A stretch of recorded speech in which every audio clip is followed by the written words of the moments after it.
This is Rouge, and my wife Carrie back here, and Rosetta.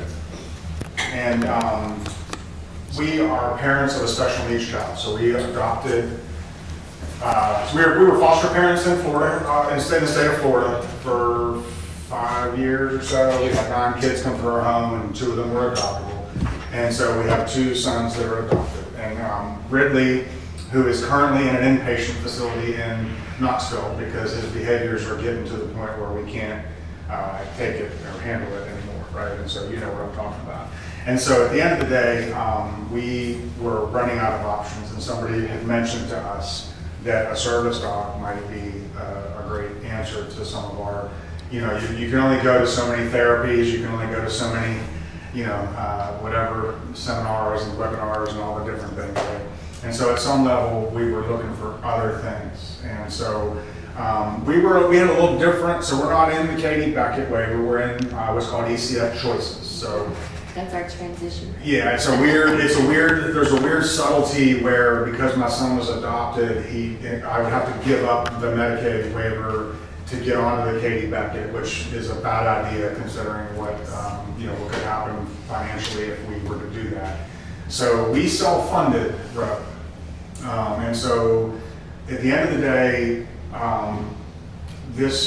he's a purebred golden retriever. And we were blessed that somebody in our church, a very good friend of my wife's, gave us this dog, gifted us a $2,500 AKC, certified, whatever that's called, purebred retriever. And Karen went over to our friend, the breeder's house, and helped pick out the dog. And so, she knew what to look for with the demeanor of the litter was there, and she was like, it's this one, right? And so there was because we would have no idea. I would have picked the one that was the smallest, so it would eat less or something like that. This is another bill I gotta pay, And so, husbands and wives might have a little different approach to that, right? So at the end of the day, that's how we ended up with Rouge, and you can see he's one of the greatest. He just sits there, it doesn't make any sense at all. Because I'm a terrible handler. My wife is much better than I am, but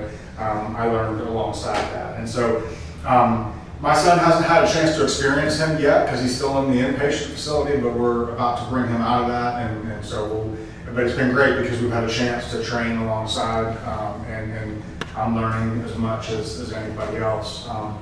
And so when you look at being able to present a dog that has a vest, has a certificate, has a card, has carrying his phone number on it, and those types of things. Also having liability insurance, because that $23,000 is the medical side of it. But let me just tell you, everything we're in that $1.7 million budget on almost every store in the country, and there's about 4,000 Walmarts, so you can do the math in your head.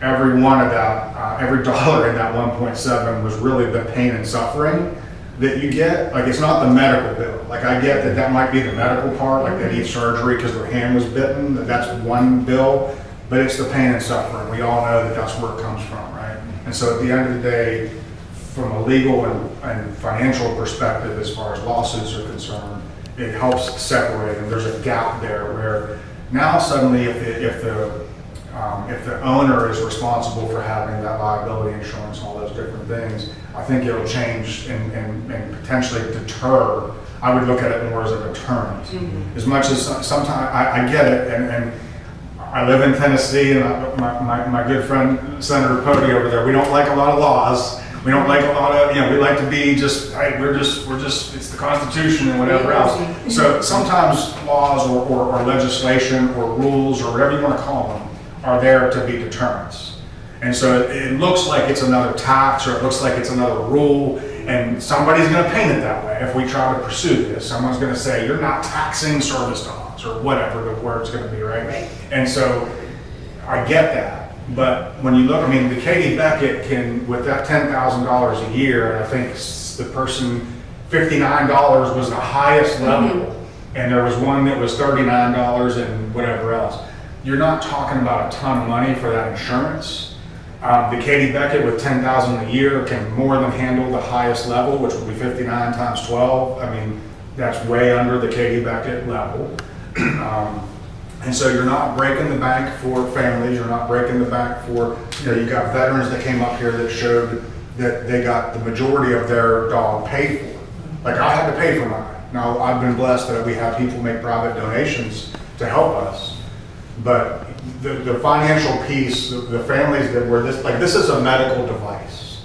I think when we walk around, I've been using that term in our house because I want to make sure my wife and kids, we all understand that now we have a medical device in our home. And in fact, we can even get life insurance on these dogs because God forbid he would go out and get hit by a car on the way out of here today.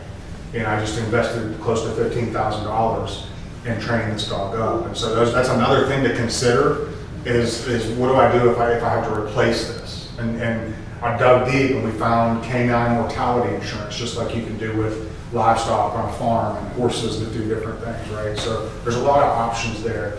And so, clearly dogs can have a tremendous impact on families, veterans, all kinds of different things. What happens and where it gets watered down and it makes it difficult for us is when everybody else does things that are not legit, that they didn't do the real training, that they didn't do, you see it all around you every day in life. There's people that are just sort of imposters, right? I use that word, imposter. You're an imposter and you're ruining it for everybody else. And so that would be the plea that we would have as parents. And it's not asking a ton for some minor things, just like you would have a driver's license, just like you have. I'm not going to go through all the different things. You guys know enough about that, right? So I've done enough talking. So. All right.